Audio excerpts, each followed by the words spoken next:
of hate from Mephisto, and this combination executed perfectly at the end of the game. From Alarak, make it a quad kill set up by that ETC. Wow, did you see that mosh pit? 4-man mosh pit while on a conveyor belt. That was like a regular sushi line. Nubarak, core at 50%. Both cores are just absolutely melting. Which one's going to go down first? I think this is going to be Respect the Gooses.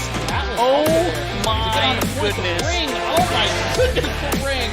Jaina just pulling up everybody here. That's a 4, make it 5. And it does knock them all up. What a play. Oh my God, somebody please clip that.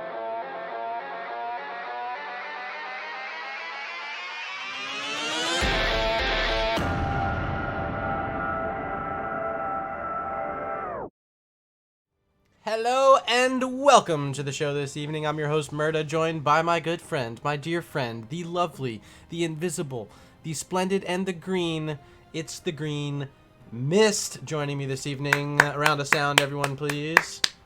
Thank you for being here tonight. We got a great showdown for you. Division D East, Illidancing Queens versus I Must Feed, and it's time to take a look at our division standings heading into tonight's matchup. Currently, we have Illidancing Queens in 12th place. They have 5 points in the standings, but still within range to hop into the 8th place spot. A domination tonight would tie them with Kael'thas Can't Spell for that oh-so-important number 8 slot. There's a hydrate request coming out. Appreciate that. And the other team tonight, I Must Feed, they're 2 points ahead with 7 in the standings. Also able to take that 8th place spot tonight. A lot on the line. Hopefully you guys are ready to go. I'm excited. Hopefully you guys are as well. I see a lot of friendly faces in chat, some recognizable names, including our main man, Dax. He's actually playing tonight. Let me move this microphone somewhere where it's not like totally in our way. Maybe I'll bring it down here today. How's that? You guys like that? You like it nice and close? Okay, we'll do that for you. First to pick, it'll be the Illidancing Queens. I still have to drink this. Here we go. Thank you. I actually needed that. So that was well-timed. I'm assuming that was Locke, right? Was that Shui? Who did it? It was Locke. Okay. Kael'thas, the first ban from the Illidancing Queens. We can quickly go over tonight's map bans. It was the Illidancing Queens winning the coin toss. I Must Feed having to make the first ban. They took away Infernal Shrines and Dragonshire.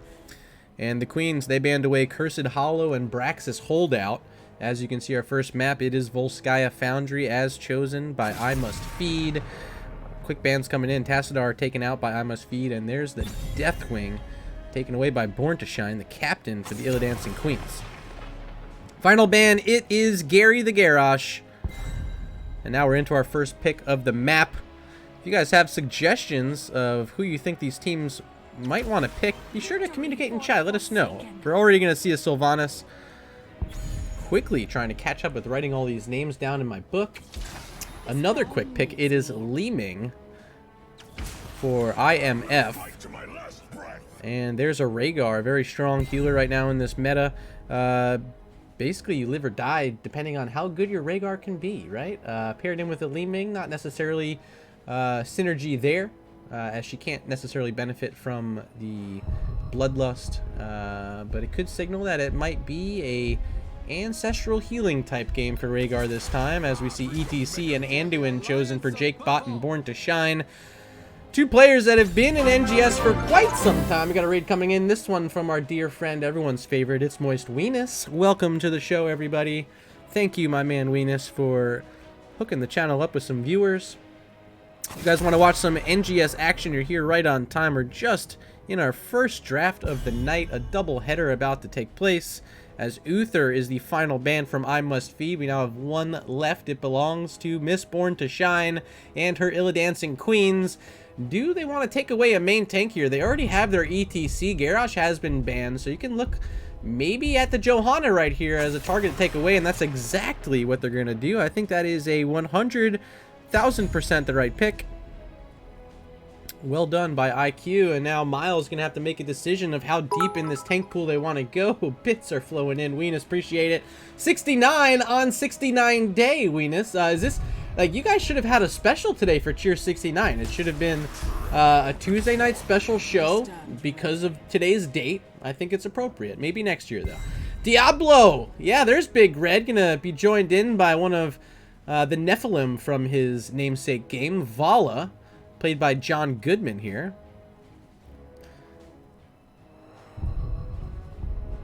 And perhaps indeed it might be a Bloodlust game with a hero like Vala. You love to see that. But Ancestral with Diablo so strong, I'd almost 100% guarantee that's the pick. Dax, you did it! You did it! It's Yrel. If anyone was here earlier this afternoon, Dax had me do a VOD review, and it was of a Yrel game. I don't know how much help that was, but we both walked away, hopefully learning a thing or two about Yrel and her kit. I'm kind of excited for the guy to see if he's able to step up here in this first game on a hero that I know he's been trying to practice. And he's going to play here in game number 1.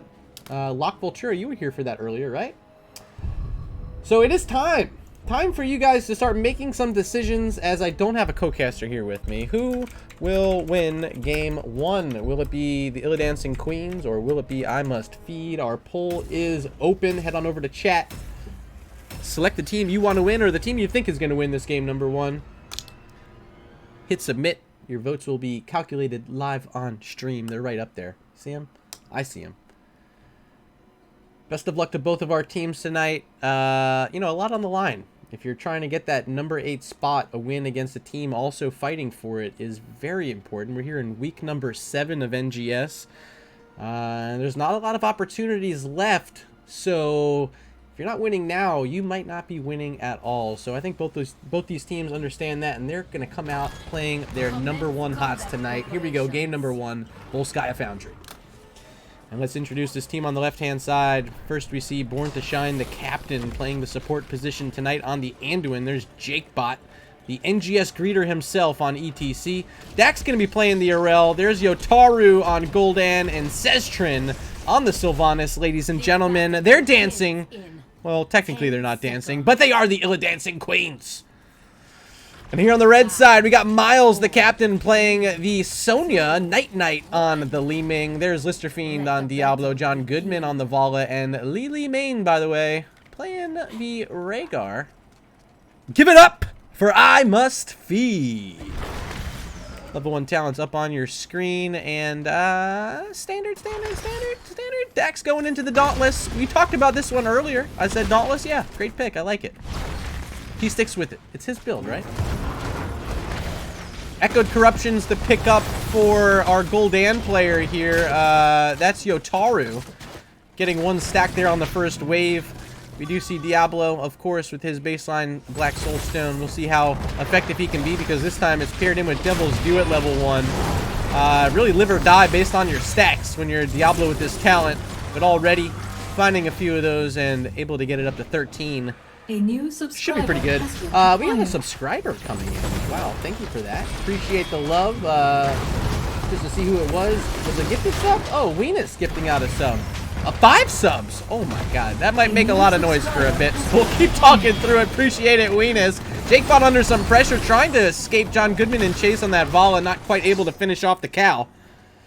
And let's tune in down bottom. This is what you guys wanted to see. Dax on this Yrel up against a Sonya. It'll be Miles Sonya. So I think Yrel actually has a decent chance in this matchup. Able to use the old mace slap to disrupt that whirlwind. We'll see how often Dax is able to get in there to deal with that. Yay says Lock Voltura after those subs from Weenus. And thank you again, my friend. Now back at mid, Jakebot holding the lane by himself. Trying to soak all the XP he can, as the rest of the team, they're working on a siege camp right now. We're actually the fortification camp, rather. First turret of the game for them, as there's already one picked up on the other side. Here comes Sonya just a moment too late. I think Miles was maybe thinking about spearing in there to push them off that point, but barely missed getting there in time, and that'll be 1 turret per side. So we see Sestrin holding on to one, John Goodman with the other in the hands of I Must Feed, and XP pretty close. I don't know really who has the edge. IQ, of course, first to 5. But have they soaked that many more minions so far? Let's take a look. Dead even in the solo lane. 1968 for both of Yrel and Sonya. As we have a raid coming in. It's a Mark raid. A Mark zombie raid. Welcome to the channel, all of you viewers. Pleasure to be hosting you this evening. You're here in time. It's game number 1. You only missed 2 minutes and 45 seconds. which really, that's not a lot of time, right? Plenty of action to watch. We have a doubleheader for you this evening, including later on, my dear friends of Regen will be playing up against Quarantine, a heroic division matchup that'll be taking place at 11 p.m. Eastern. For this first one, all eyes on it right now as both these teams are fighting for position here in Division D East, trying to remain in the playoff picture. We have our first objective ready to go on the map. First on it is I Must Feed. Big sturdy Diablo with 54 stacks on that Soul Stone. Going to keep him alive a bit longer than he was in the beginning of the game and allow him to play a bit more aggressive. Now able to charge in onto EDC, the flip as well, but power slide right through. Listerfiend finds himself in trouble. That armor reduction and plenty of damage coming out from IQ. Still not enough to finish him. Instead, it's ETC the first to fall. We do see the Merc Queen picked up by Sylvanas. This empowered turret is here. So every time Sestrin's nearby these turrets, he will be doing, I think it's 50% bonus damage.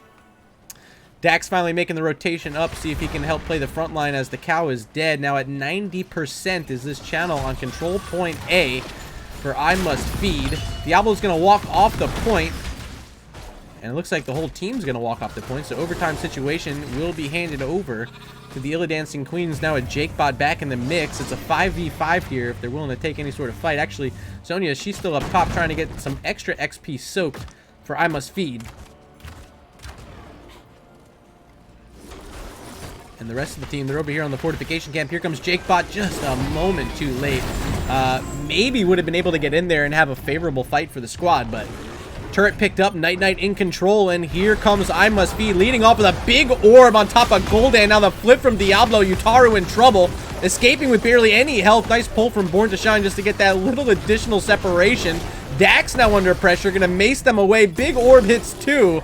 And I think IQ is going to have to give up this first objective of the game. Indeed, they will. Protector secured. There goes Leeming and Rhaegar inside. Where will they march it first? Looks like mid lane. They're going to work on this wall with that big laser. The glove hitting a turret. And they're going to make the rotation up towards the top. Quick damage coming out from this Protector as now Sylvanas going to have to back out. Doesn't want to be in front of the wall while this thing's alive. Laser down. Will put a little bit of damage onto that fountain, as they're going to barrel their way through and sacrifice some of this health on the Protector just to make sure that fountain finally falls, and it will. Less than 20% now. They're going to back on out, getting the wall, getting almost that other turret as well, and considerable damage in the mid lane. Overall, a pretty successful objective push for I Must Feed. El Taquito in chat. Welcome, Taco. Hopefully you're doing well. Haven't been able to chat too much recently with you. Hopefully everything's good. Hopefully your internet's getting figured out, Taco. That'll be it for our first Protector of the game. And a slight XP lead also sustained there by I Must Feed. They're going to be first to 10 as long as they can get a little bit more XP, and they should find it in the top wave. There goes Leeming heading up there to get it. And let's start looking at some of these talents as they're chosen. Will be the Bloodlust for Rhaegar. I was expecting the Ancestral Heal, but looks like it's time for a shout out. It is the Bloodlust. Shout out to my lovely co-casters, Dax and Double Dam. Definitely appreciate both of those. In fact, if you guys like Dax, he's promised to come on my cast later this evening at 11 o'clock. He'll be joining me for the second half of this doubleheader.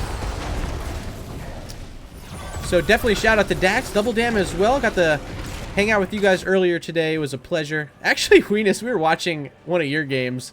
We were playing on an account I didn't recognize. They informed me it was you, and I had some good chuckles at your expense.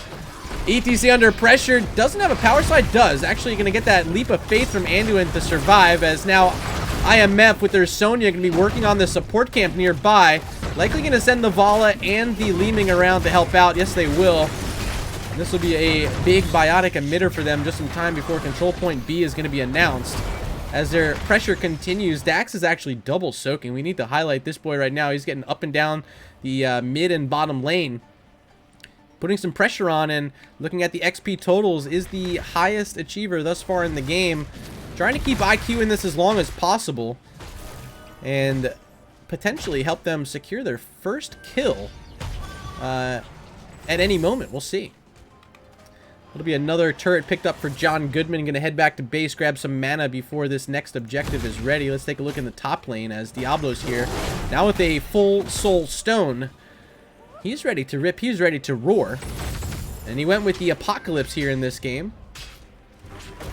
Pairing in with that Rain of Vengeance might be an additional layer of lockdown to help secure some kills.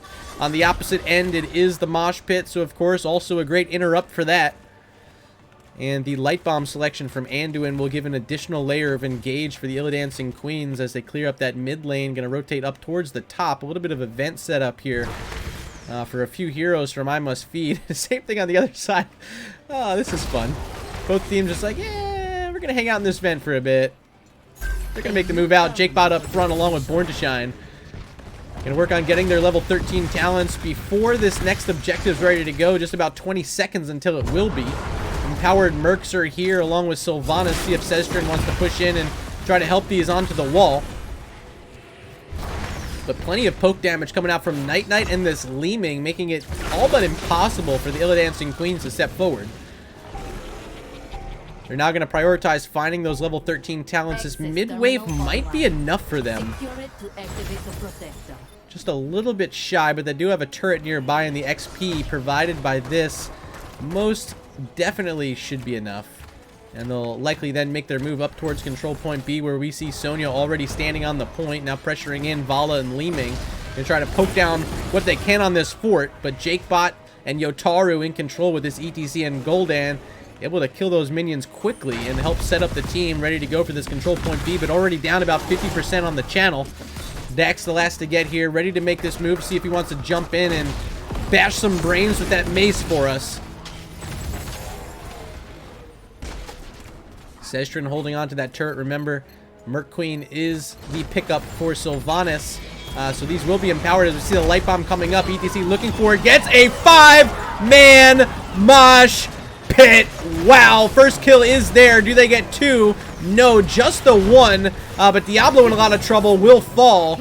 They do lose their Rhaegar, so no support outside of this biotic emitter. Miles able to walk in and pick up another kill. And now the resets for Leeming starting to look terrible for IQ, but Jakebot able to sidestep as Dax gonna pick up 1 and 2 by himself. Just Leeming nearby, and she could be in trouble. We're gonna follow Dax, chase us in, barely missing the leap, and is gonna have to give it up as Diablo, back from that short respawn, able to help peel off the Yrel from Leeming. Oh boy, a 5-man mosh pit from Jakebot. You love to see it whenever that happens. All 5 targets. Of course, they would have liked to get all 5 kills. But they're going to gain control of this topside beacon and potentially grab themselves their first protector of the game. They're going to need a few heroes to rotate back up here. Here comes Yrel and Gul'dan as the remaining members of I Must Feed are just now heading back from their death timers.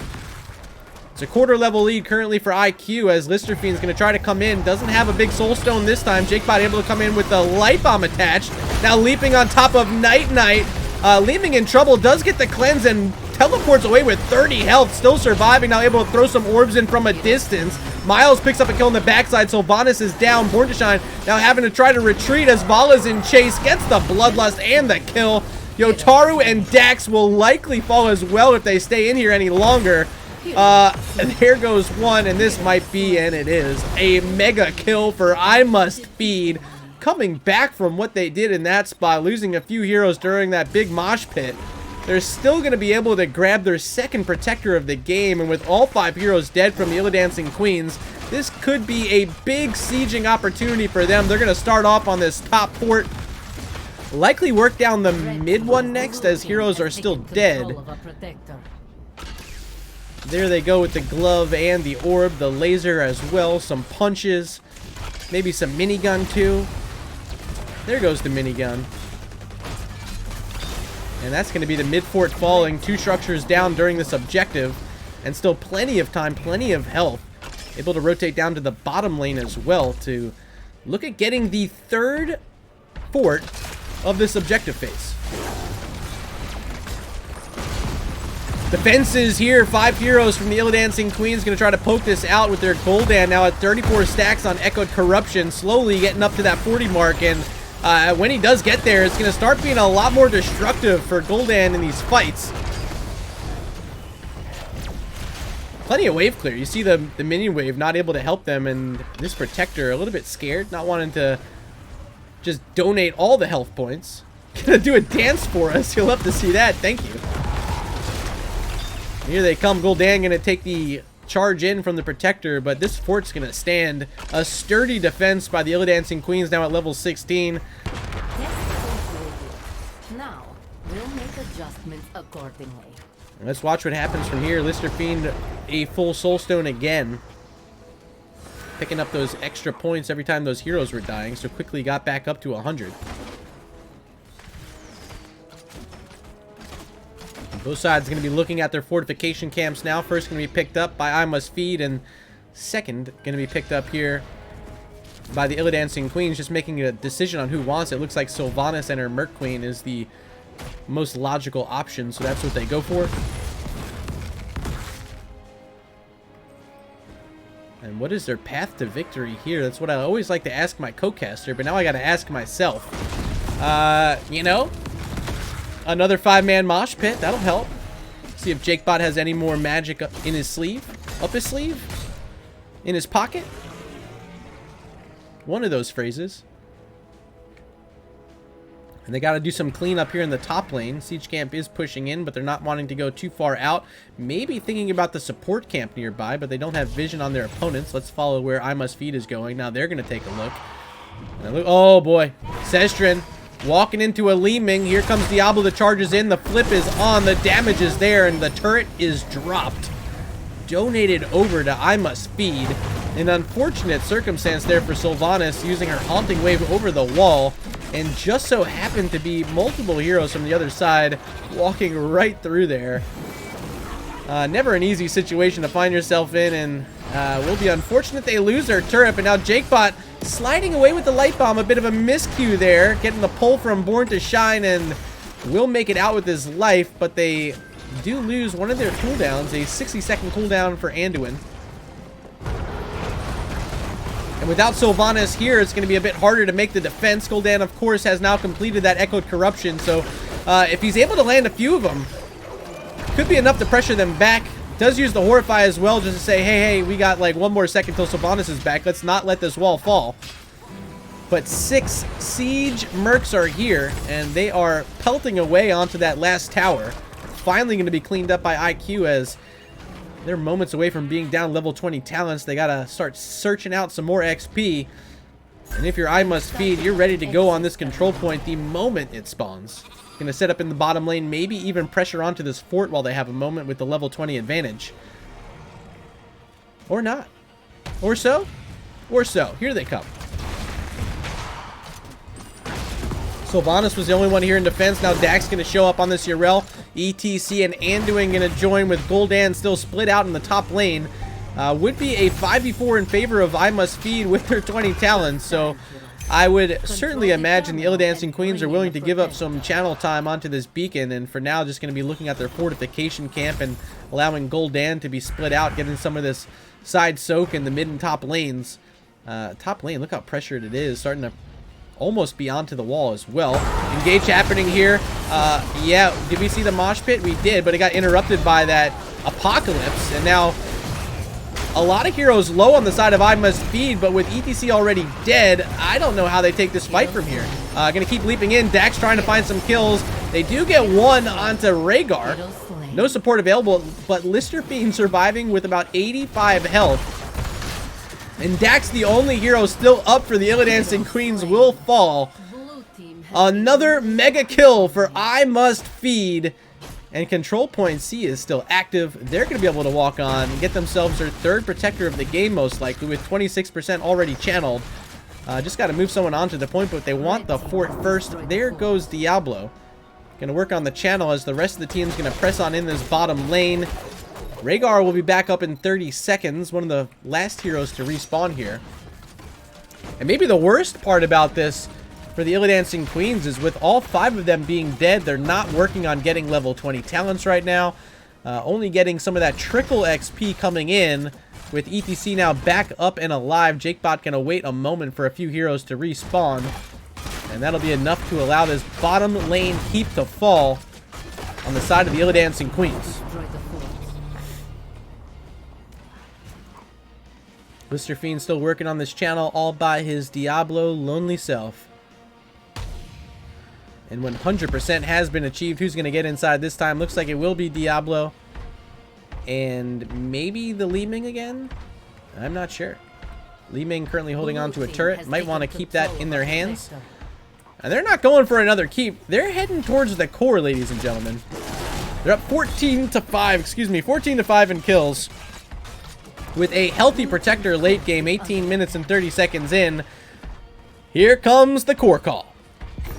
No tank outside. They do drop the Bloodlust, a biotic emitter, and a turret. Dak's going to try to pressure back Li Ming. Successfully does so as the mosh pit comes out, interrupted by Li Ming. Now we get the light bomb. Dax picking up a kill along with that Ardent Defender backside. There's Li Ming, by the way, trying to run away, but Dax in chase, trying to pick up another kill. Will he be able to knock back this Rhaegar at all? So far, no. Protector strong, working on killing Sylvanas, but Haunting Wave gonna get her out. Rhaegar able to hop into the feral form.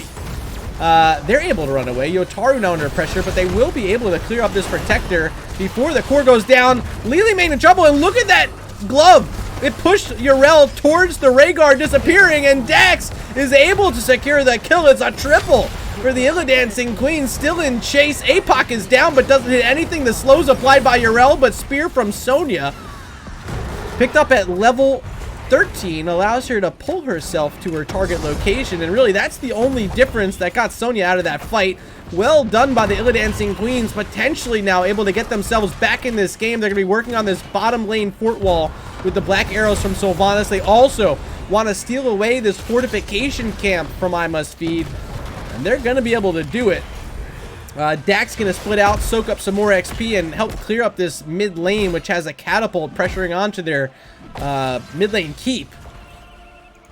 And perhaps they also want the biotic emitter. It looks like they will start it up. There's Born to Shine calling in the troops. Miles nearby has eyes on it, but without Rhaegar up for another 10 seconds, do they want to take and engage here without their healer?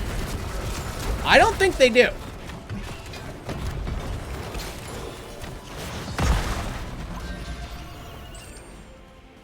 And it will be a biotic emitter, this one in control of ETC. And maybe Vala thinking about stealing away the enemy fortification camp. They will. Eyes are on multiple heroes from Illidancing Queens up in that top lane. So a nice call here and a nice steal away by I Must Feed, who are going to try to make attempt number 2 soon. Potentially walking down this bottom lane. No, they're going to decide otherwise. They were posturing that way.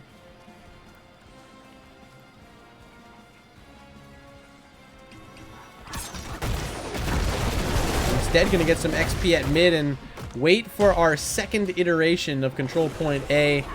At the 21-minute mark, if you get kills this late in the game, usually means game over. But for the Illidancing Queens, they're going to have to go through a fort and a keep before they can make it to the core. Not an easy thing to do here. Without winning any objectives yet, they haven't been able to get any of that siege damage in.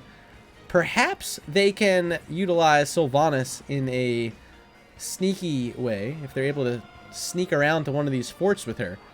But they haven't been able to do so yet. Pretty good defense overall by I Must Feed. You know, the strongest defense sometimes is a strong offense. With 15 kills, 5 of them belonging to the Vala player. Pretty darn good for them. Will be online in a moment. All of our quests are complete. Control Point A in 20 seconds will leave you close by here in the mid lane, watching I Must Feed clear up that final minion wave heading towards them. 10 seconds now until Control Point A is active, and still IQ going to decide to split up and keep these lanes pushed back as much as they possibly can. There's Dax making a nice safe rotation, joining up with the team, and I think they're ready to go. All heroics on both sides are ready and able to be pressed. Who's going to push the buttons better? Let's find out in what could potentially be the final fight of the game. Mr. Fiend going to take some lead-off damage from Sylvanas. Poking in is Seztrin. And Jakebot taking a big orb as well as Born to Shine there and reducing some of their health pools pretty low. Jakebot maybe now looking for it, but there's a turret in the pathway. Doesn't want to take too much from that as the biotic emitters now have to be thrown down, quickly destroyed, not getting too much value. Still poking in his Night now with Jakebot down below 20% health. They have to start backing up, and Dax is wanting to move in and get some of these kills. There's the light bomb. Is there a mosh pit with it? No, it got interrupted, so ETC falls, Anduin falls, Gul'dan's gonna fall, and yes, indeed, Yarel is gonna fall as well. Another mega kill for I Must Feed. Now ready to close out this game number 1. They got 2 catapults on the core, already setting it down below 40% health. Easy money from here, and a GG going out to I Must Feed.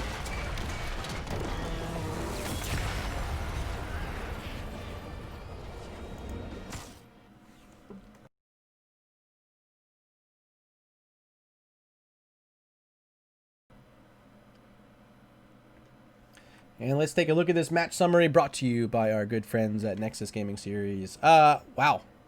20 kills for I Must Feed. Who's our MVP, though? Vala, 7 kills, but is that the MVP performance? Perhaps it was just Night. There were so many opportunities created because of the orbs that were being thrown out by Li Ming throughout, poking down heroes to very low health pools. Had interrupts on the mosh pit. I thought the Diablo pick was interesting, and it actually worked out. Only the 1 death for Lister Fiend. The APOC makes a lot of sense. Anytime you got that ETC mosh pit on the other side, you can hit your R button and help interrupt it. Overall, well done. Well fought from both sides. Let's take a look at this talent screen, though, before we move on to our first break of the night. And a quick thank you. Moist Venus, those 5 gifted subs during game number 1. Definitely appreciate it. Sending us past our subscriber goal. I think we're actually already past it, but just extending the lead over that number 100. You know, it's just a number, right?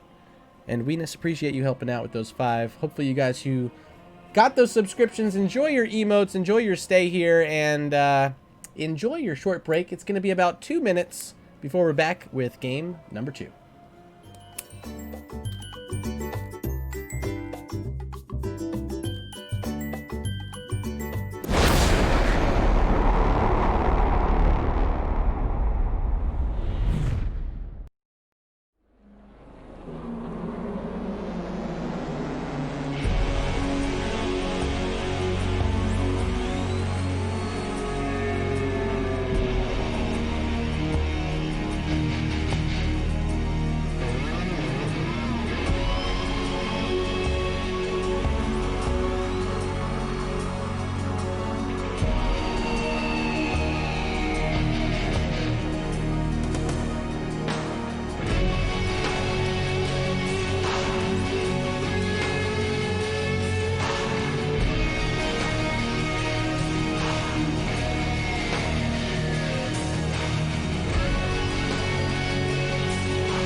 And welcome back. I lied. It was only 1 minute. These teams are already creating a lobby, so I had to shorten our timer. I was trying to chug down some water in the meantime, which I got some of it down, so let me enjoy a bit more. Thank you for those of you who have been donating your medallions, keeping me hydrated.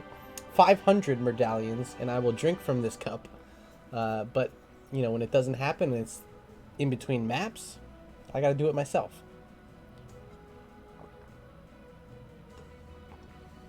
Alright, so it looks like we have 1 AFK player, and then we should be ready to go for Tomb of the Spider Queen. Who chose this map?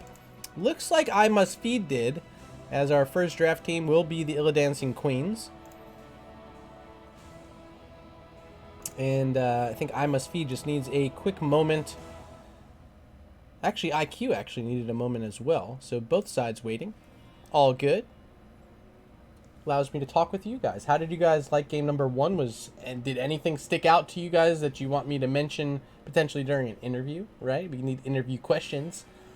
Any builds surprise you? Any hero combinations you haven't seen in a while that surprised you? I thought the Bloodlust along with the Li Ming was a risky pick, especially when they had a big boy Diablo who likes that ancestral heal so much. But it worked out. They were able to carry that Vala through, help pick up some kills, including 3 mega kills in game number 1. They had 20 kills, right? 15 of them came in 3 fights. That's impressive. It is getting swelteringly hot in here, so I may turn on this fan. Let me know if it gets loud. Can you guys hear this? Say, Murda, yes, we hear your fan. It's annoying. Or, no, Murda, I don't really hear it. It's probably fine, and if it's keeping you cool, that's all cool for me. Oh! Boom. There we go. Our game launched. Tomb of the Spider Queen. First to ban will be the Illidancing Queens, trying to bounce back from that Game 1 loss. And will they lead off with that Kael'thas ban again, just as we saw in game number 1? I think could make sense here on Tomb of the Spider Queen as well. Wave clear is of the utmost importance here. And Kael'thas, one of those mages that is superb at clearing out waves, and once again, will be banned out first by the Illidancing Queens.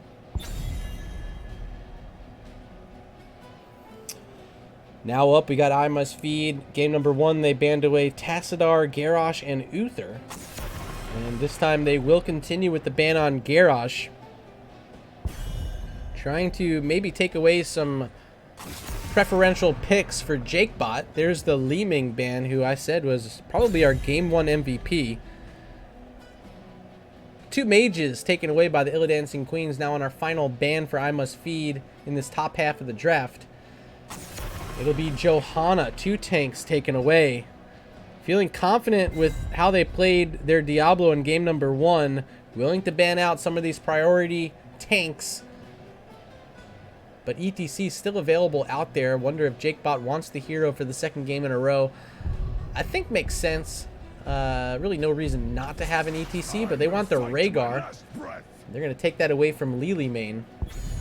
We'll see how Born to Shine can show up here in game number 2. Playing one of my favorite supports. I love the Orc Boy. Hello, Biff in chat says, I'm here for the popcorn. Dax said there would be popcorn. Popcorn's my favorite treat.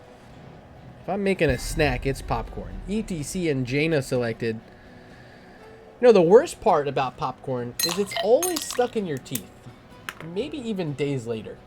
You need a good bit of floss every time you eat it. Thank you for the hydrate request. This one again from Lock Voltura. You're keeping me satiated, and I need it, so thank you. Anytime you're ready. It's going to be Raynor this time for Yotaru, and Jakebot doesn't want to see Diablo on the other side ever again. He's going to be Diablo himself here.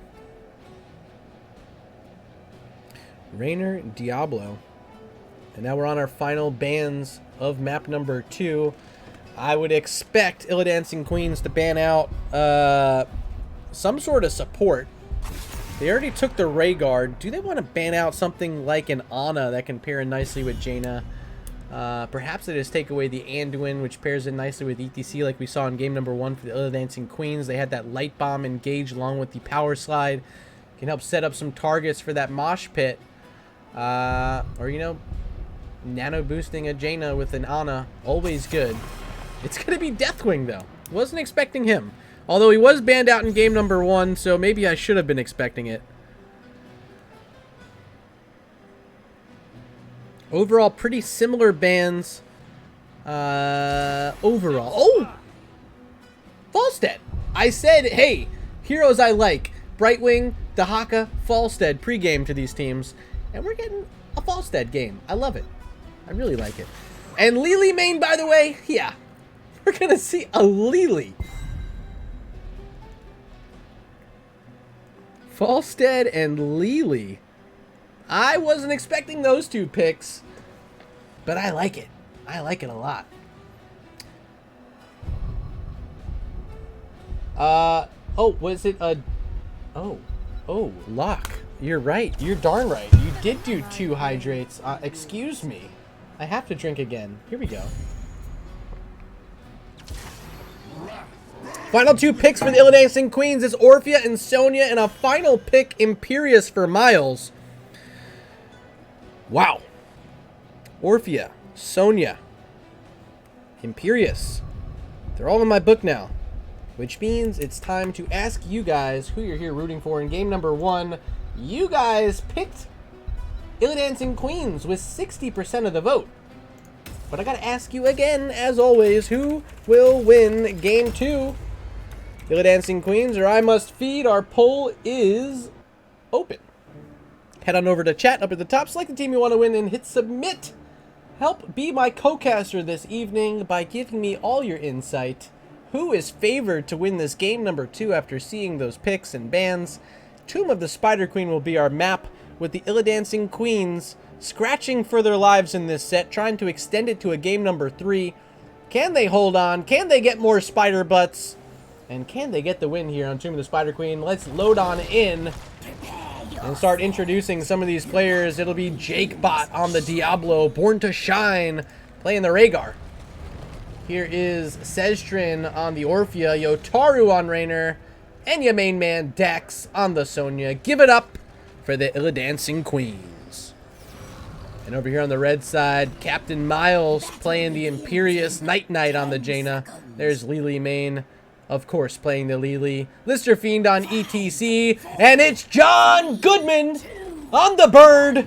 It's Falstead. Give it up for I Must Feed.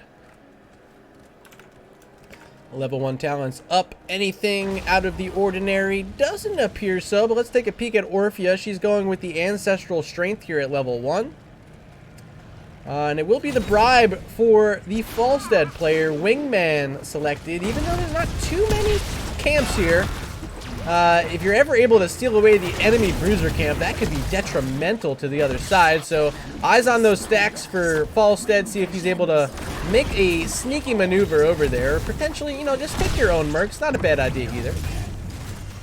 Sonya already split out to the bottom lane and helping push this wave in. Showing up now is Imperious. There's Miles. Same players matched up in the solo lane 2 games in a row. But let's watch the action up top. Barrel roll away from John Goodman.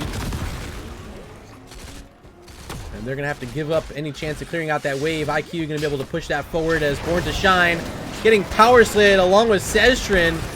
Good work from ETC, but they're going to be able to get away. Rhaegar still on their feet. Going to use that fountain and join back into the action. Here comes Raynor from the top lane. Going to step in, penetrating around, pushing back John Goodman, but no kills yet as we are passing the minute 20 mark here, and both teams about equal on XP. I think the wave clear has got to favor the side with Jaina. 1 Blizzard on the wave, usually enough. If you can keep Falstead rotating with you. Actually, we're going to see a flight coming out here from John Goodman all the way to the mid lane. But Jaina, yeah, she's enough to clear the waves by herself. But if you have Falstead with it, it's just that much easier because she won't have to use anything but the Blizzard. And setting up nicely in these vents is ETC, keeping vision and going to threaten back the Diablo a bit. There's a Fire Stomp trying to pressure out the ETC in the other direction. Dax making the rotation up towards the top as Jakebot able to flip over an ETC. Not able to keep him there too long because he has that power slide, able to go right through Diablo. Back in the bottom lane, Sonya's here as well as, look at this, sneaking down to the siege camp is Yotaru right now. Dax under pressure, very low, will become the first blood of the game, picked up by the Falstead player. Oh, Mr. John Goodman. Siege camp barely able to be picked up, but the spear is in. Chasing now is Falstead, and Yotaru will fall. Jakebot has to consider running out as well. The Siege Giants were secured, but they're not even going to enter the lane. Going to be quickly cleared up here by Imperious. And John Goodman going to be able to go back to base for the second time. You know, you like that. You have a global, send him back to base, let him fly back in. He's there in no time. Well done. 2 kills to nothing currently in favor of I Must Feed. So our vote is complete. Let's take a look at who won it. Once again, you guys picking the Illidancing Queens. This time, 7 of your votes compared to the 3 for I Must Feed. So more than double. You guys are out in full support of IQ tonight. And it's Raynor all by his lonesome in the bottom lane. Here comes Falstead rotating down on Yotaru. Spear's gonna connect. Follow-up damages here. Nice face melt from ETC. And Yotaru will fall for the second time in the game. Dax able to grab a couple of those gems. Actually, not a couple. It was just 1. But he got it. Back at the mid lane with a Bruiser Camp pushing in now. Jakebot at 63 stacks on that Black Soulstone. Still searching more. And they're not going to be able to support this Bruiser Camp without their extra damage nearby. Raynor still coming back from base as we speak. Top lane being cleared up by Rhaegar, but going to take a safe trip back towards the wall a bit, allowing the tanks to be in the front. Take the potential oncoming pressure that could be coming in from I Must Feed. We've seen a lot of quick attacks happen from them so far here on Tomb of the Spider Queen, but mostly down in that bottom lane, threatening out during that siege camp capture. And then later again, Raynor being that solo lane player down there by himself. A little bit overextended, paid for his life, and just really good smart plays from I Must Feed finding those kills. Charge in from Diablo scares him away because those towers are there. He takes a couple shots, but will be safe. Born to Shine now trying to turn in 9 gems, and will, sending the Illidancing Queens total up to 38 in the bank. They do have enough on hand to get their turn in, but they need, I believe, yeah, multiple heroes. It's going to have to be at least Orphea and Sonya at this point. As Listerfiend turning in 15, he's going to be just shy, sending them to... Am I bad at mathing? I must be bad at mathing. I could have sworn they were lower than that. My bad. Either way, first Webweaver phase of the game with Jakebot under pressure. 91 stacks. Doesn't want to fall right now. And will be able to survive. Orphea going to be able to poke out with a bunch of these lashes. Sestrin keeping them in this game right now with some of this wave clear Orphea is able to provide. And, you know, a sustained damage mage. Always a threat. And especially at level 10. We'll see what option Orphea decides to go with. I'd imagine it's going to be the Crushing Jaws this time. But there could be a case for the Eternal Feast. Share your opinions at home. Which direction should Orphea go? Here's the flight in from Falstad just in time because ETC is under pressure. Now Sestrin's going to be the one to fall. Good lockdown there from Listerfiend, keeping Orphea steady. Webweaver about to blast. Should be able to hit a couple targets, and it will. Just the Diablo, actually. Wall down. Webweaver's down. And this is a half-level lead for I Must Feed heading into the mid-portion of this game. They're looking good. Have a gem count advantage right now. 35 on hand. With just the 41 on hand, minus the 12 still needed to get their first turn in. Illidancing Queen's going to have to make an aggressive play eventually. Likely going to wait till their level 10 talents are locked in. But here goes Jakebot looking for that turn on the bottom side and will get it for the Illidancing Queens. Nicely done by Diablo. Now ready to go. Just shy of their level 10 talents, but they might be able to get them here on this top wave. Especially with Sonya soaking down bottom as well. Yes, they will. They got level 10 talents just in time for this objective phase to start up. Here come those Webweavers up the lanes. And bottom lane is just going to be Sonya here clearing up a siege camp. So let's follow the action in the mid lane where the 4 stack from the IQ side. They're going to be pressuring in the mid lane. 4 heroes showing up top, clearing out that Webweaver first. There's the Hyperion thrown down by Raynor. And a bunch of damage following it. Getting through the wall, getting through both towers, and now a big engage right on top of them. Gut's going to send them back towards the fort. Crushing Jaws coming out at the same time as the Moshpit and the Ring of Frost. But it's going to be one hero falling so far. Rhaegar, followed up by the Orphea. Still trying to chase down Yotaru as Miles. Missed the spear, but gets the kill anyway. Diablo still standing. Going to try to run away and will make it back. Dax was able to push in this bottom lane. But they won't get any forts. And we'll be down 7-0. With 66 gems on hand right now for I Must Feed, they can immediately look for their second turn-in of the game. I'd imagine that's exactly what they're about to do. They're going to start up the Bruiser camp. Maybe bribe 1, 2, and kill the rest. That'll work. John Goodman pretty low on mana, gonna have to go back to base before they find this turn-in. But with the Bruiser camp on the map, it will buy them some time, and with Falstad having that flight, he'll be here in no time. Miles gonna get stalled out there by Rhaegar, but once that totem's down, they're gonna have a bit of space to start working on this turn-in. ETC gonna have to interrupt Diablo, and does. 10 gems in the bank there from Lily. Big money on Listerfiend, going to rotate up towards the top. ETC is going to try to find the channel here. And with no one nearby from the Illidancing Queen, should be enough space to get this turn in, and they will. Second objective phase of the game for I Must Feed, now with their level 13 talents. There they are. they're looking good. Full level up, but Miles potentially caught out here. Very low pops. The Angelic Armament's going to spear in. Here's the Bloodlust, but the Ring of Frost right on top of multiple heroes. Has to get the cleanse as Raynor. And a big turnaround. Can they get the kills with his Bloodlust? So far, no. But Orphea trying to get it, gets one. Miles still under pressure. Doesn't have Angelic Armaments anymore. Will be able to get away. Lily so low. She falls. Listerfiend still in here on ETC. Gonna still stand. Spear coming out. Jakebot saving the day with that charge, however. And IQ gonna walk away with a double kill. Their first 2 of the game. And should be an easy clear on these Web Weavers. With Dax still down here with 25 gems on hand. Hasn't had to join the team too much in this one. Mostly staying as a lane bot here in the bottom lane. And able to help push out this lane. Save that fort. They do lose the top fort, but they're in much better position now. Actually ahead in XP. They have the gems for a turn-in. And their opponents, yeah, they do not. Destroy their constructs. Reclaim Diablo at 25, he's going to be a necessity. Oh boy, big flip. Imperious surrounded. He's going to fall, and 20 gems are going to hit the ground. Going to be zoned out by Yotaru.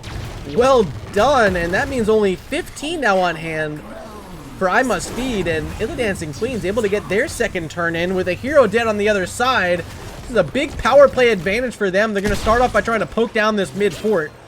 Here comes Sonya for the first time. She's got the leap, so always destructive. I think it's the better talent. You guys can disagree with me, but I think it's a game-changing talent when you have the leap. Wrath of the Berserker, yeah, it's good. Of course it's good. I'm not debating that. I'm just saying it's much more predictable than the leap can be at times. There's the APOC. Ring of Frost will hit the Diablo, but Bloodlust has been unleashed. That's going to mean a bit of extra healing lifesteal for the Illidancing Queens for a few moments. Now charging in on Imperious, just back from base. Jakebot in trouble, but look at that crushing jaws from Orphea. Gonna pick up the kill on Imperious. Joined in with the beautiful Hyperion there from Raynor. Well placed, putting in that extra layer of damage. Now Born to Shine on the wall, under pressure, and will fall. Nice power slide from ETC. A couple gems gonna hit the turf. Mid fort fell, bottom fort fell. Top fort, yeah, it's likely gonna fall too. Here's Raynor trying to help the cause, and it will go down. The trifecta of forts have fallen during this objective phase. Miss Sonya is still split out. She has Leap as a tool to get away from any sort of engagement. Dax gonna pressure in that bottom lane. Catapult's gonna be approaching.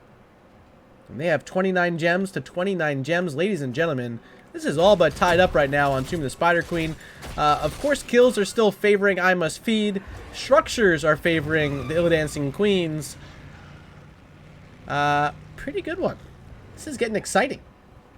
Hello, Biff in chat saying, I get excited when Murda gets excited. Well, that's the game plan. That is always the game plan. So I'm excited that you're excited, which makes me excited, which then in turn makes you excited. And we're just excited. Bruiser Camp picked up yet again from I Must Feed. On the other side, that Bruiser Camp still waiting to respawn. Checking the timer. Oh, there it is. Right on time. I click it, and there it is. And that'll be Sonya heading back towards it, knowing that it's important right now to help make this defense at their mid lane fort. Good siege. Really no pressure coming out from I Must Feed in the mid lane. They were checking out the boss, but hero showing at mid. We know exactly where they're at. Clearing up the Bruisers. Now, potentially, Illidancing Queen starting to think about moving up here as well, as we have another raid coming in. This one from NyQuil. Thank you, my friend, and thank you for sending some viewers over. We're in game number 2 between the Illidancing Queens and I Must Feed. Power slide in from Listerfiend. Gonna find himself in a risky spot. APOC down, but the cleanse was great. Fantastically done by Lily. Crushing Jaws do hit 3, but Dax can't quite get there in time with the leap. Angelic Armaments popped by Imperious. Miles under pressure, but can they get the kill? No, because the Mosh Pit is there. Ring of Frost follow-up. Big spear from Imperious as well. It's a triple kill for I Must Feed. Now Jakebot under pressure. He's gonna fall as well. A quad kill for IMF. They have enough gems for a turn-in, but they want the boss first. There goes Falstead. There goes Jaina. Following behind is Lily. ETC should be here soon.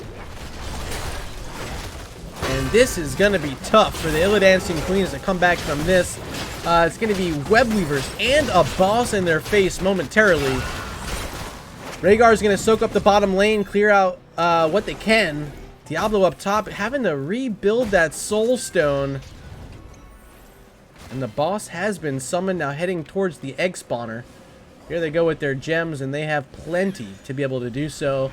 Will be their third Web Weaver phase of the game. And with this boss on the map, could be very destructive.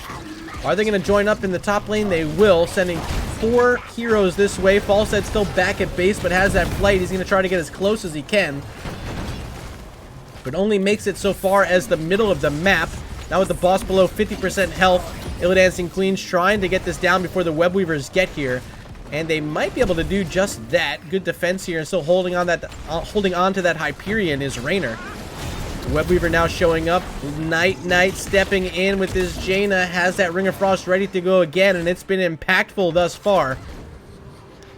Web Blast number 1 ready to shoot out, and will land onto Dex, but he's whirlwinding, getting all that health right back. Hyperion in response from Raynor should be able to push them back. Now some good, I don't even know what it's called from Orphea, those orb things. Yeah, they're great. Is it? I don't know, we'll figure it out. Let's click here. What's it called? It's called Dread. It's called Dread. I should know that. Mid fort's gonna fall. Web Weaver very low, so it's gonna die before getting to the keep. And with the bottom lane already cleared out earlier, that means all are dead, and not enough gems on hand again for I Must Feed. Instead, this time it'll be the Illidancing Queens looking for a turn in, and they're gonna be wide open in the top lane. Can they click these fast enough? Born to Shine with 21, Jakebot plus Dax are 10. That is plenty, and they will get it. A quick turn in from IQ. Looking to get their level 20 talents first, and they might be able to do so with this Web Weaver phase. Still holding on to that structural advantage as well. Their bottom lane fort still standing means catapult pressure periodically going to have to be responded to by someone. Right now it was Falstead down there, but likely going to make the rotation up, join the team. They can't afford to fall in a fight this late in the game with their forts down. It's just keeps in the way. And IQ ready to feast during this Web Weaver phase, trying to clear up the final minion wave on their path to this top keep wall. And with Hero showing in the mid lane, they should be ready to go. Here goes Sonya spearing in. Miles the only one in response with Imperious. Wall's going to fall shortly, and we have Hyperion back online here for our Raynor player. There it is. Web Blast will connect on Imperious, but here come I Must Feed, looking for an engage as ETC. Falstead still split out, not here ready for the fight as the Hyperion is now expired. Some of those dread circles coming out from Orphea as Listerfiend trying to power slide in. There's the Cups from Lily supporting the squad. Crushing Jaws coming out, only hitting onto one target. Look at that enormous wind tunnel from Falstead on 5 heroes. Ring of Frost as well, going to lock them in even further, but Listerfiend is going to fall. Miles as well. Both the front lines are down because Rhaegar has a huge talent. It is called Bloodlust, ladies and gentlemen, helping them survive through that engage. Now moving on to the core. Jakebot is low, going to need to be careful. These Web Blasts coming out from the core is going to connect. Diablo is down. Can they continue here any further? They cannot. They back up. That might have been their chance to win, but they lose their Diablo. Reset to 0 stacks on his Soulstone. There is a nice prize here waiting for them. The enemy Bruiser Camp going to try to step in on Jaina. Nice Storm Shield from Rhaegar, going to help support through that Blizzard. And a successful invade indeed it will be. Mighty Gust now back online for Falstead. Remember, we just saw that fantastic wind tunnel come out. I am surprised they didn't walk out with a mega kill there. I mean, they had everyone jammed up in a corner right near their fort. The Ring of Frost connected as well. At least I think it connected. It was kind of hard to tell in that tight choke. Keeping eyes on our boss timer. Just 35 seconds until it respawns. It was already picked up once by I Must Feed. And if they get it again, could mean end of game. But of course, with Illidancing Queens already getting through that top lane fort, if they get it, yeah, it's going to be very easy for them to finish. Jakebot trying to charge in onto ETC, not able to flip them back over. Instead, just going to continue sieging in. Orphea is going to try to poke this down. Look at Falstead, maybe looking at this flank. Maybe looking at another wind tunnel. He's thinking about it. And IQ, they're smart enough to back out of here knowing that they don't want to lose a fight there. They're tied up on gems again. 36 apiece for each of these teams trying to find their 4th turn-in of the game. Boss is now respawned as well as the Bruiser camp on the side of IQ. We'll follow them over here. Is it enough of a space created? If they send this Bruiser camp down the lane and they see even just one hero clearing it out, do they have the guts to move on to that boss? Or do they just pressure out some more of these lanes? I think they have to at least keep eyes on the boss. And they're going to head on up there to check it out. Who's going to walk in first? I think they do see some heroes here on the wave. They will. There's Imperia stepping out, and information has been provided to both sides. Mortashine going to lunge in. There's some Dread from Orphea. Ooh, I love saying Dread now.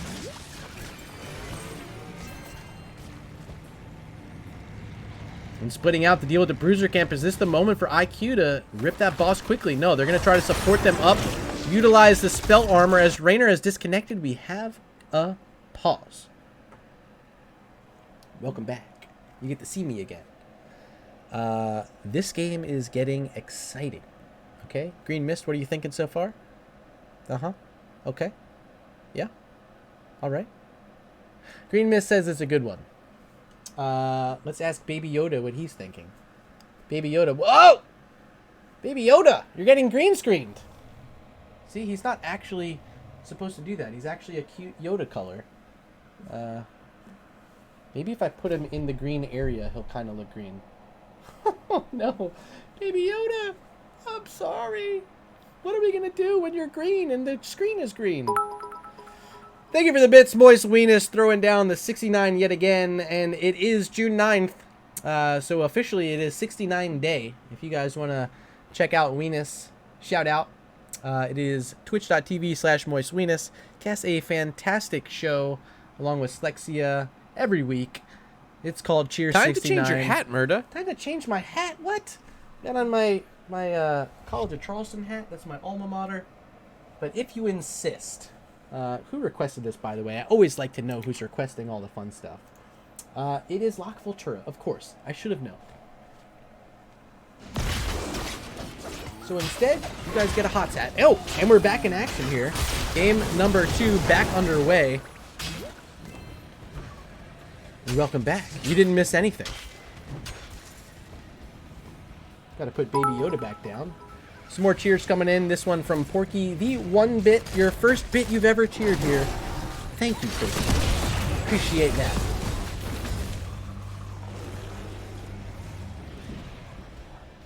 Boss is still available with heroes now showing in the bottom lane. It looks like the Illidancing Queens are willing to go for it. Remember, they have this Bloodlust, which gives them a bunch of extra siege damage if they need it.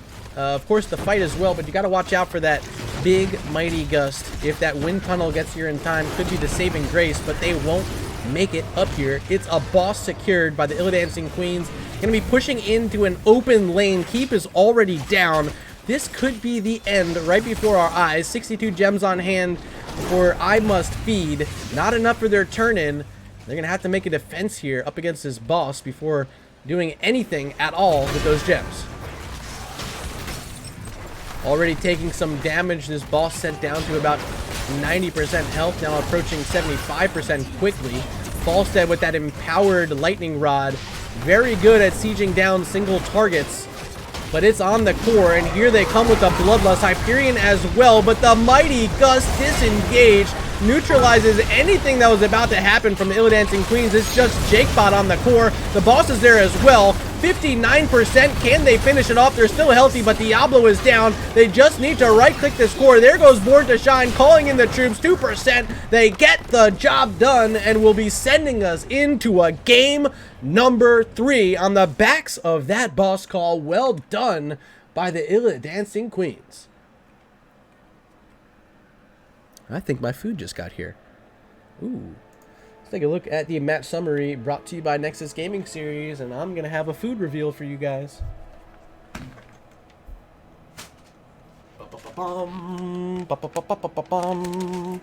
Quack.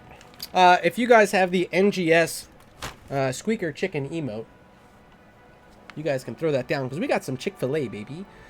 Super excited, and also super excited for a game number 3. Let's take a look at our talent screen before we go on to a quick break where I can, like, maybe eat a chicken sandwich in less than 2 minutes. Thank you for being here. Thank you for everyone supporting the stream, throwing out bits, throwing out those raids. Huge raids coming in tonight. Enjoy the show. We have another match coming up after this, starting at 11 o'clock. So we have a game number 3 first. You won't want to miss it. Ladies and gentlemen, we'll be back in about 2 minutes.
Okay, welcome back. I got like 3 bites in and maybe 3 fries. It was delicious. We have our lobby ready to go. I just got to check in and see if the captains are ready. We had a couple players who wanted a bit of time before game number 2. Wouldn't be surprised if we see the same here. Fry game on point.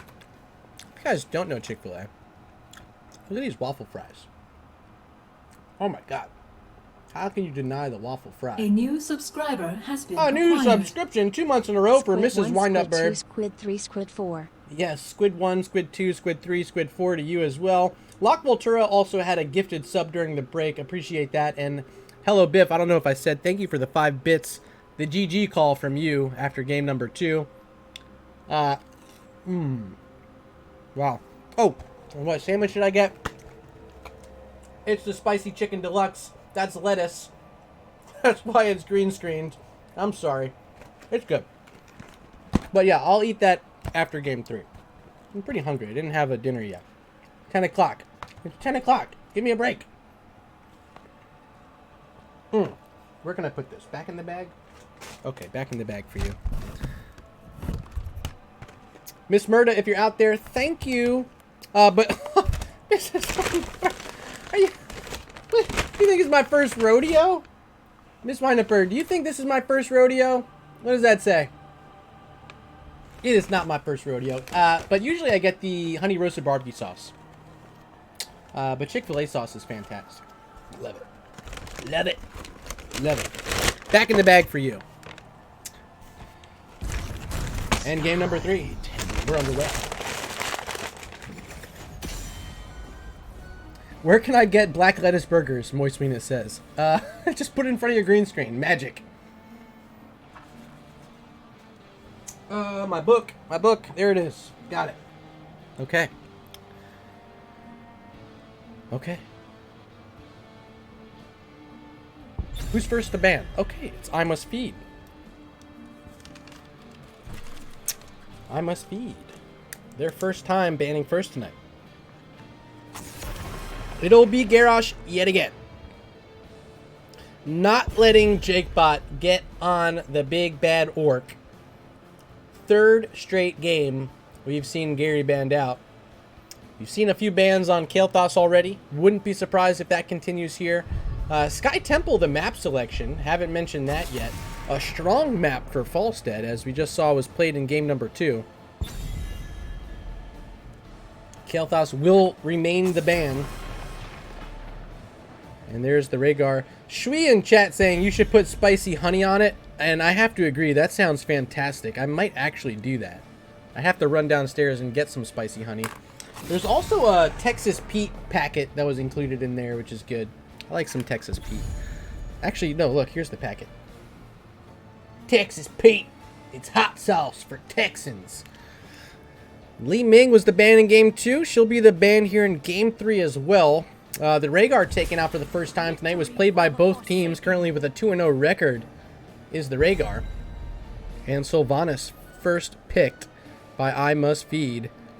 Haven't seen her played by them tonight, but here in game number 3 on a map like Sky Temple could be of some certain value. Illidancing Queens are going to pick up a Diablo. And a Deckard. Ooh, we haven't seen Deckard tonight. A lot to talk about him because he's getting pretty good.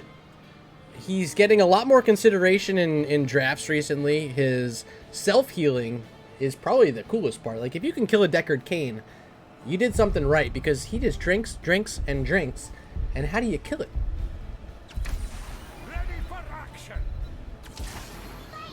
Gonna give them that extra layer of lockdown as well with the Scroll of Sealing. We are gonna see Brightwing coming out.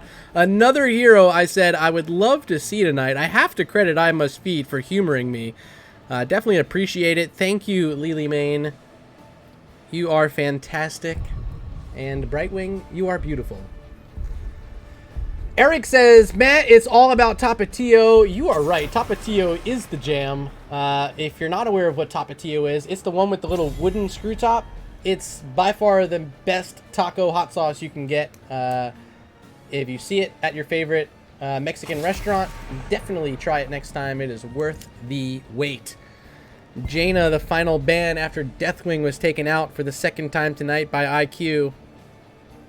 We now have 2 picks for them on the clock.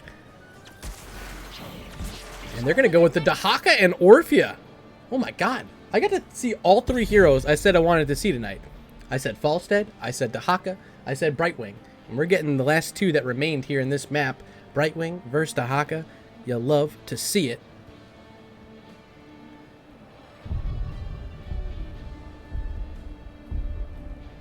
Orphea played so well in game number 2 as well. The crushing jaws were on point. Helped secure some kills and actually helped disengage some fights as well. There's the Mephisto picked up by Night Knight. We have yet to see this guy this evening. But oh boy, is he scary, is he good. Is there enough value to find on Sky Temple? Perhaps if you're fighting over those temples. Mephisto able to get some good cooldown reduction going. Which means a ton of spread damage. I'd probably say the strongest area damage mage in the game. And quite possibly the best hero in the game at times. Raynor, the final pick. I think Raynor's 2-0 tonight as well. Wasn't Raynor played in game 1? No, I'm wrong. Raynor was not played in game 1. However, Raynor did win game number 2. And we'll have to try to help win game number 3 as well. Diablo, another hero. He hasn't lost tonight. Maybe these teams are onto something with Diablo. So I gotta ask you guys at home. Who's gonna win this game 3? You guys were right in game 2. Who will win game 3? IQ or IMF? The poll is open. Head on over to chat up at the top. Select the team you want to win. Hit submit. Help me out. Be my co-caster. Be my eyes and ears. Tapatio has the red cap. Oh. Tapatio is the red cap. You're right. Cholula's the wood cap. Oof. I was completely wrong. So that means Tapatio is not the best. Cholula is the best. Excuse me. Go with the wood cap. Trust me. Game number 3. This is what you guys have been waiting for all night. Finally, the showdown where it all matters.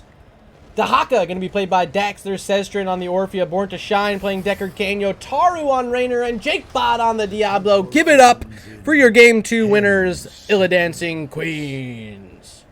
Here on the red side, we got Night Knight on Mephisto. John Goodman playing the Sylvanas. The Captain Miles going to play that solo lane Thrall. Lily main BT Dubs on the Brightwing. And Lister Fiend rounding it out. This time on the Muradin. Give it up for I Must Feed. Yeah, definitely Cholula. I'm sorry, I definitely misspoke. It's Cholula that I like. Although, I will say Tapatio's not bad. Certainly, you can't go wrong either way. But I usually go for the wood cap when available.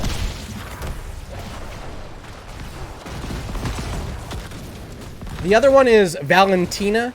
If you've never tried Valentina, also worth my recommendation.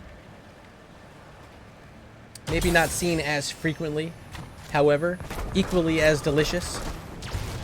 A solid 3rd place for me. Sometimes taking home the bronze, not too bad, actually.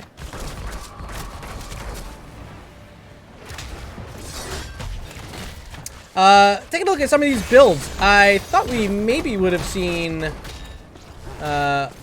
Unfurled from Sylvanas. We don't. Instead, it'll be Overwhelming Affliction. On the opposite side, Raynor deciding to go for the Exterminator talent, which has recently seen a bit of a nerf. However, can still be good, especially helping them out grab these camps. You see Yotaru already on there, along with Born to Shine anchoring in that bush. They get the first siege camp of the game. On the opposite side, there goes Brightwing and Sylvanas. And looking at Brightwing's level 1, she's going with the Hyper Shift because, yes, they have a Muradin on their side. It's going to want that big, giant face shift. Jakebot getting on the flank will find a target. Mephisto flipping him over. Night Knight in trouble. And will become the first blood of the game. IQ off to a very good start here on Sky Temple. Texas Pete got snubbed. Yeah, Texas Pete is not bad, okay? Don't get me wrong. But can it take the place of Tapatio, Cholula, or Valentina? I don't think so. I don't think so. If I'm going for a domestic brand hot sauce, usually is going to be Tabasco as like a go-to everyday sauce. Red's, was it the red one? Oh, Red's hot sauce? That one's pretty good too. But Tabasco, I don't know, there's something about it. It has a nostalgic flavor to me as Lister Fiend's flipped over by Diablo in a bit of trouble. Has a Dwarf Toss. Of course, usually safe.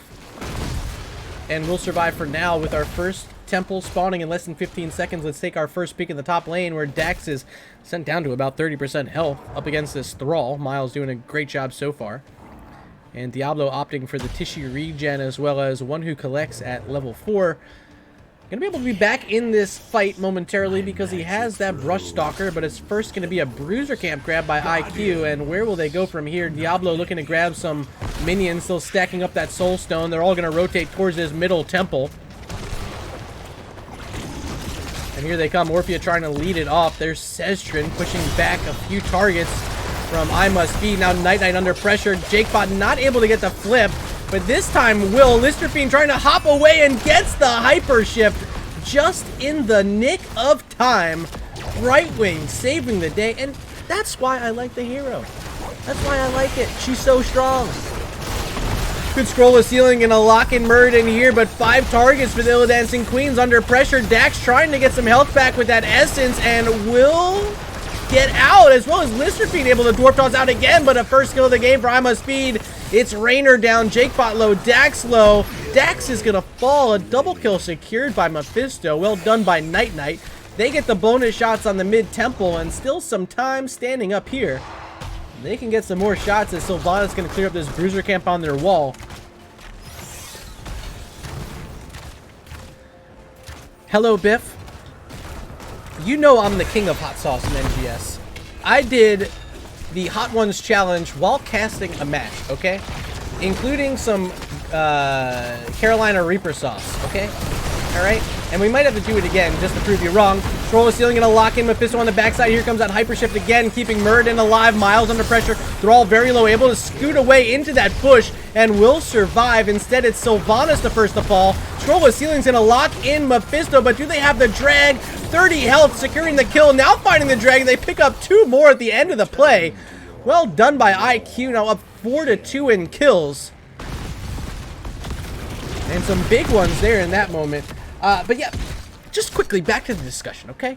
If you want me to do another Hot Ones challenge, say so in chat, because I am not above eating some hot wings if I need to. Looking to find this top fort now. Jakebot gonna charge on in, needing a little bit of help from the team, but without their level 10 talents, Raynor, not quite the sieger we saw in game number 2 yet without that Hyperion. Here comes Listerfiend trying to threaten back the remaining members of Illidancing Queen in this top lane.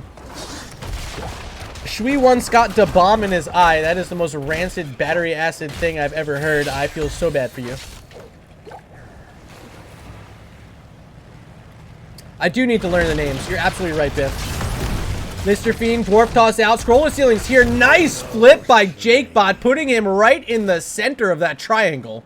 No escape for Muradin that time, and now with this power play on the map, they should be able to secure this top fort. They just got their level 10 talents as well. A 2-level lead. Do they want to invade? Yes, they do. Jakebot is here. Here comes Sestrin on Orphea trying to walk past, but finds a Thrall in his face. Now Yotaru going to walk past the fort as well. They need to finish this thing. Muradin's back on his feet. Remember, Dahaka has a brush stock, so if he needs to be here, he'll be here. They're going to get this Bruiser camp. Well done. Well secured. But it's going to walk... Does it walk past? No, it goes right onto the fort. Nice. Crushing Jaws, not going to connect onto Thrall. Good sidestep that time from Miles. Dread's going to come out, hit a couple targets, including a haunting wave away from Sylvanas, which led her right into that one. Fort is down as promised. And the 2-level lead continues with Dahaka now on this bottom temple just spawning. Mephisto, the only hero nearby. And that's Night Knight. See if he wants to say Night Knight to Dax. But you gotta believe a bit of essence is on hand right now. Let's take a peek. 56 stacks right now on the D button for Dahaka. And it's gonna be some free shots. They get the well, and Dax says enough is enough. I'm gonna wait for my team to get here. They still have this talent tier advantage for just a couple more seconds, but there it is, level 10, secured for I Must Feed. With Thrall showing in the top lane, they gotta feel good about getting the rest of this beacon, and they will. Temple secured. Just about a quarter of the shots still remain. And there it goes. That fort's gonna fall.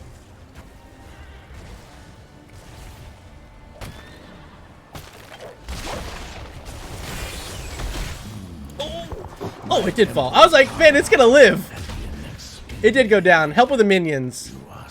They're winning games left and right. Miles under pressure mid. Nice earthquake from Thrall. Gonna slow it down.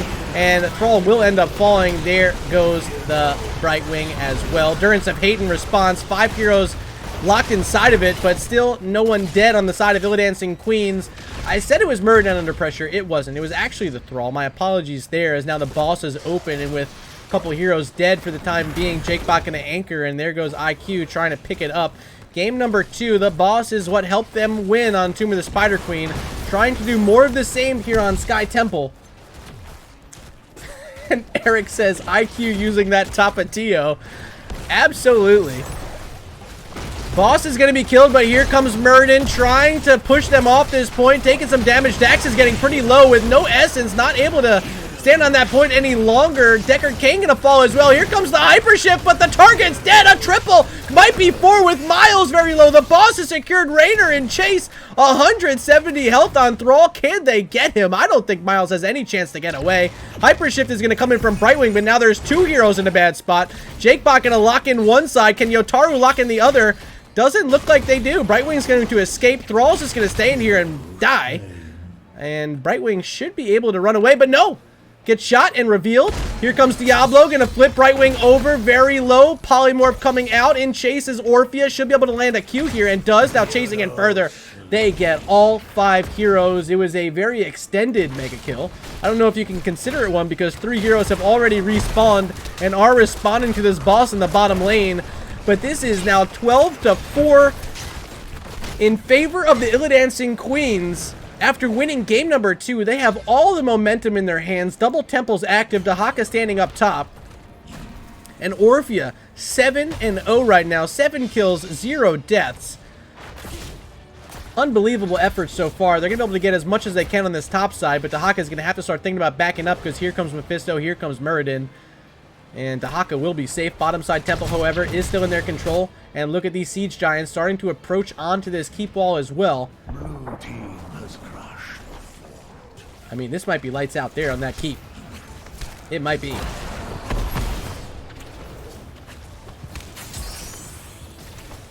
Red team is crushed.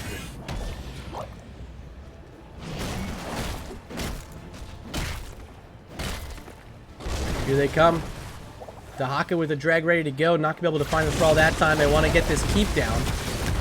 Bonus shots just fired from Raynor back there. Here comes Brightwing phase shifting in, but the keep already so low. They're going to start backing out already. Siege Giants secure the remaining bits of HP remaining. Bye-bye keep number 1, and now level 16 talents are getting so close. It's a 3-level lead, and could actually end up being a 2-talent tier lead if they get the 16 before 13 on the other side. And that's exactly what's going to happen. Look at that, a 2-talent tier lead currently for the Illidancing Queens. Well on their way to a Game 3 victory here, and what would be a reverse sweep in their favor. They're wanting to invade on this enemy bruiser camp, and they're going to set up with 4 heroes nearby. Make it 5. Dahaka's here as well.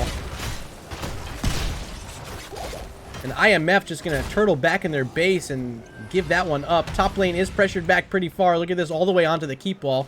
Big minion wave. Might be Dahaka's duty to clear that out. We'll see what happens there. It'll be Mephisto clearing up the bruiser camp in the top lane. It gets a little bit of damage onto the wall, but ultimately not too much. Nothing I Must Feed needs to be too worried about.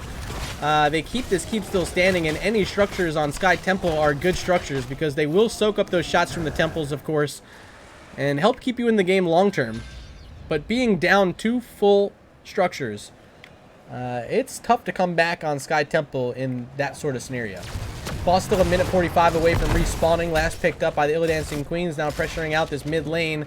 They know they have the level 16 talent tier advantage, a 4-level lead right now. And they're going to do what they can with it, pressuring out this mid lane. They got bruisers pushing up top. It's a single temple just now announced, 20 seconds away. And they can just set up and fight around that if they want, or, you know, keep pressuring out this mid lane. Catapult is here. And we'll soon be locking in on that tower. There it goes. They need to clear this up, and they will. There goes Mephisto. That's going to give some space, some time for the Illidancing Queens to get on that temple first. Secure some of those shots. No one back there yet, but there goes Dahaka. Going to get a bit of a speed boost through the bushes. As the rest of the team going to pressure forward with this bruiser camp. They want to get this keep down. Hyperion ready to go for Raynor. There it is. Tower down, and now the keep under pressure. Fountain's going to fall quickly. Minion wave here as well as a catapult. And this thing is not going to stand for too long. Quickly shredded through by the Illidancing Queens now with just 1 keep still standing. They're thinking about the core. They're still here with the bruiser camp, but look at all those backs. And a fight about to happen from I Must Feed. Here they come. John Goodman trying to lead off, but Sylvanas so low on the backside. Needs to be careful. 300 health. Instead, it's going to be Raynor falling first. The Stay a While and Listen coming out from Decker Kane, helping slow it down a bit, but they don't pick up any kills. Both targets who got low were able to escape. Thrall as well is going to get out of here. Yes, he will. 3 targets about to die. None of them end up falling. It's a triple kill for I Must Feed. Make it 4 as Diablo falls. And that's a tough situation because now the boss has respawned and I Must Feed is starting to ping it. You see it right there, the ping coming out. They want this boss right now, and they're going to be able to get it. Still 30 seconds until some of these heroes are back up on their feet.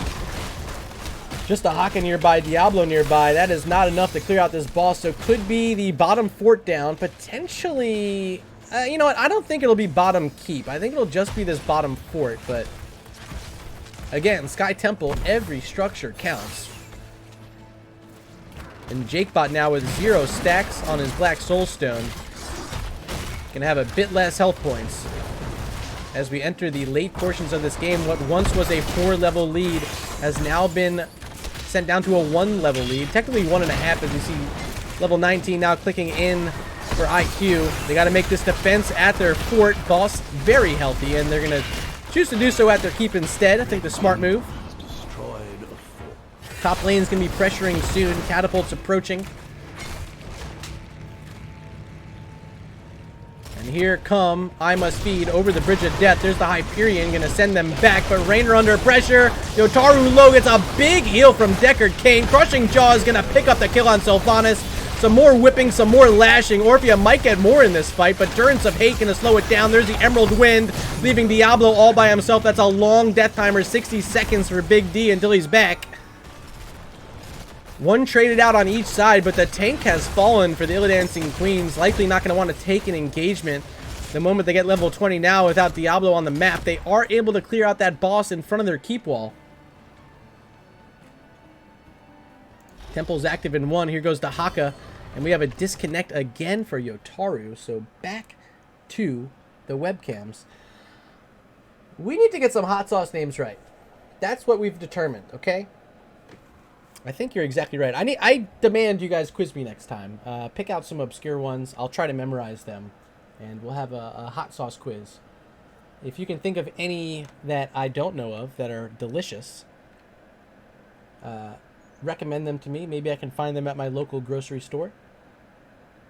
Looks like we do have a reconnect. Confirmation, yes, he is back. So let's send you guys back in.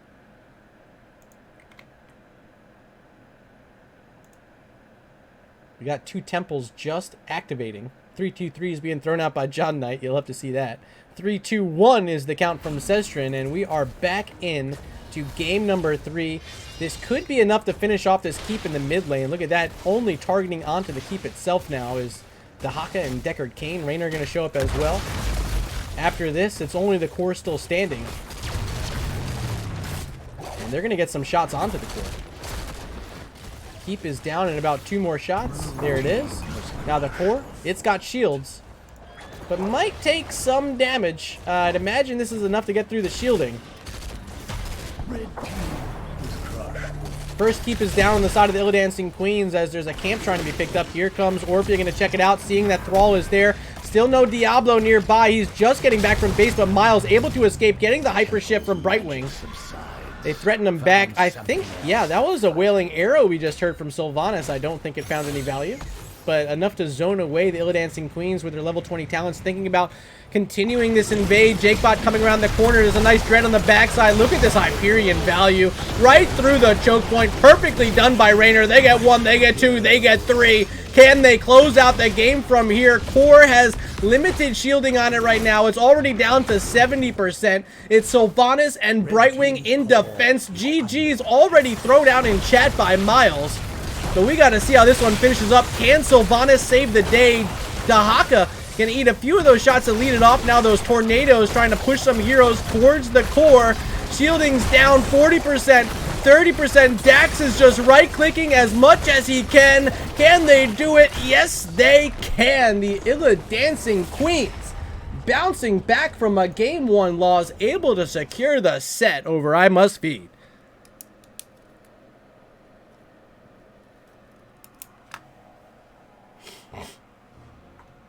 And here's our match summary brought to you by Nexus Gaming Series. Holy moly, did Sestrin step up in games 2 and 3 playing this Orphea. They're on Sky Temple, 8 kills and just the 1 death. Led all heroes in hero damage, siege damage, and XP. Orphea will walk away as our Game 3 MVP. Well done by them. Let's take a look at the talent screen as I try to set up an interview. We'll see if we can get Born to Shine. Born to Shine, our fabulous NGS board member. A pleasure to work with her there, and I would love to have a chat. Interview? NGS Lobby 1. Wow. That was a set. We don't get a lot of game 3s, but when we do, they're always fun, and reverse sweeps maybe even less uncommon. Subscriber has been acquired. There's a new subscriber coming in, a gifted sub donated out by Lock Voltura. Looks like we're going to get Jakebot. Awesome. Okay. Jakebot. Murder. Oh my god, I love this dude. I haven't talked to you in a while. How you been? I've been good. Wrapped up college back at NGS, dude. Oh, nice, nice. What'd you get your degree in? Mechanical engineer. Mechanical engineering? You're a smart boy? Apparently. That's what they tell me. So what a set tonight. Obviously, game number 3, it goes the distance, and you guys are able to walk away with the reverse sweep. But let's talk a bit about game number 1 first. We were over on Volskaya Foundry, and you guys just were never able to get your footing. What did you guys attribute that loss to, and what were you able to fix heading into games 2 and 3? So I think, really, like, when I've been playing the ETC lately, I haven't been feeling as confident and, like, really, like, ready to go in. So I think I was just a little pensive right there, and their team fight was really strong, so engaged, they could just blow me up and then move on to the other team. So I think in switching like to the Diablo in the games 3 and 4, it was easier for me to have a bigger impact on the team and lock people down better. You did have a big moment in game number 1, a 5-man mosh pit. You want to talk about that? That felt good. I didn't do it on purpose, but you know, you love to see it. You do love to see it. Quick, you're welcome to Lister Fiend in chat saying thanks for casting Murda. It is my pleasure. It was a very hard-fought game. Thank you for being a player tonight, and thank you for supporting me. But JakeBot, 5-man mosh pit was good. I think the Diablo was pretty good. But let's talk a bit about how they were trying to target ban you out tonight. All 3 games, the Garrosh banned out by I Must Feed. How'd you feel seeing that every time? You know, honestly, I don't mind it. Because I feel like Garrosh has like too many counters nowadays. You just pick the and to win. He's just like not as good as it used to be. So if people can ban Garrosh against me all day long, I'm down. Okay, fair enough. I mean, you guys were able to play the Diablo successfully. You went with the APOC in both games. But I think maybe the highlight of those games 2 and 3 was Sezdrin playing on Orphea. Any comments there? You know, that man, that's just his daughter right there. He just takes that and he just takes it home. It's just his girl. It's just what he does. Born to Shine throwing out 100 bits and showing her pride. Thank you so much for that, Born to Shine. And definitely want to support Pride Month here during the month of June. A lot of great stuff I've seen around NGS, and I love seeing all the support. So appreciate that, Born to Shine. Yeah, Orphea was fantastic. You guys were able to bring out this Rainer as well in games 2 and 3. And maybe, just maybe, that was the difference maker. You guys had 2 assassins that worked for you both times. Mm-hmm. Do you think I'm missing anything there, or is it really just these assassin players stepping up at the right moment? I think first game we haven't been doing that well so far. So first game we were like, okay, we're just coming in, we're gonna look and have a good time. We got like kind of rolled. So like after that, we didn't really get rolled. We just like we got behind the beginning. We couldn't really turn it around. Sure. But then coming into games 2, everyone just like after that loss, we're like, that's whatever happens. We all loosened up, and then we came together as a team and just fucking. Sorry. Sorry, you got one. I got one. Thank you. We just came together and we're just like, you know, we're just gonna have fun and we're gonna go out with a bang and try to do our best, and we did. Yeah, big bang in games 2 and 3, making those core calls maybe a bit risky, but paying off. Game 2 was the boss that helped out, and then really that bloodlust at the end of the game as well from Born to Shine on the Rhaegar, who went 2-0 tonight. Rhaegar in game 1 winning for them, busted. Game 2 for you guys. Yeah, bloodlust. You want to talk about that for a minute? It's just busted. I think that's all there is to say about it. It's just kind of stupid. Okay, yeah. Didn't even need the upgrade at 20. If you look at it, like first game, they get Rhaegar, they bloodlust, they win. So then second game, we get Rhaegar, we bloodlust, we win. And then we see who's the best with that Rhaegar. So there you go. Ladies and gentlemen at home, make sure you're considering Rhaegar for at least your ban phase, if not your pick phase. JakeBot, it's been a pleasure having you here on the stream. I do have to be setting up for my second half of this double header, but of course, before I let you go, I want to give you opportunity, maybe highlight a player from your team that played outstanding tonight that you want to recognize, and then following that, close us up with some shout-outs. You know, shout-outs to Dax. Well, didn't really mention him tonight, but he's out there holding it down the off lane, doing the CC things in the back line. I see you, baby. I see you. Other than that, shout outs to the rest of my team. You're all great. We've been having a fun season at Illidancing Queens, if we haven't been the most successful. But it's been a great time, and I'm happy to be back in NGS doing the do. Absolutely. Thanks for casting, buddy. It is my pleasure, Jake. Please, no need for the thanks. I love doing it. I especially like watching friends and all my good friends actually with the Illidancing Queens, and of course I Must Feed, great competitors here in NGS. It was a lot of fun, so the pleasure is mine. Much, sir. All right, well, I'll try to catch up with you soon. You be safe, you be good, and best of luck moving through the remaining games you have left here in Season 9. Yeah, you too, my man. I'll be sure to tune in some cast. Make sure you tune in these guys' cast, guys. He's got the most swag in NGS with that hat and them sunglasses. Oh my god. Appreciate it, Jake. I'll talk to you soon. Bye-bye. All right, chat. Like you just heard me say, I got to set up. We got another one coming up. It'll be Quarantine versus Regen. The Heroic Division is starting up at 11 o'clock Eastern. That's just about 20 minutes away. I will be joined from one of the Illidancing Queens players. Dax is going to join me on the cast this evening. So I got to circle up with him. I got to get his webcam all situated. I got to eat my Chick-fil-A, and I need to study some hot sauces. Thank you for being here. Please, if you don't mind waiting through the break, I'd love to have you for the next cast. If not, have a great night. Enjoy your June 9th, 69 day. Be safe as well. And I love you guys for being here. See you soon. And there's the tranquility again from Alperian, keeping targets up as Ragnaros landing a 4-man Sulfurous Smash. Endurance of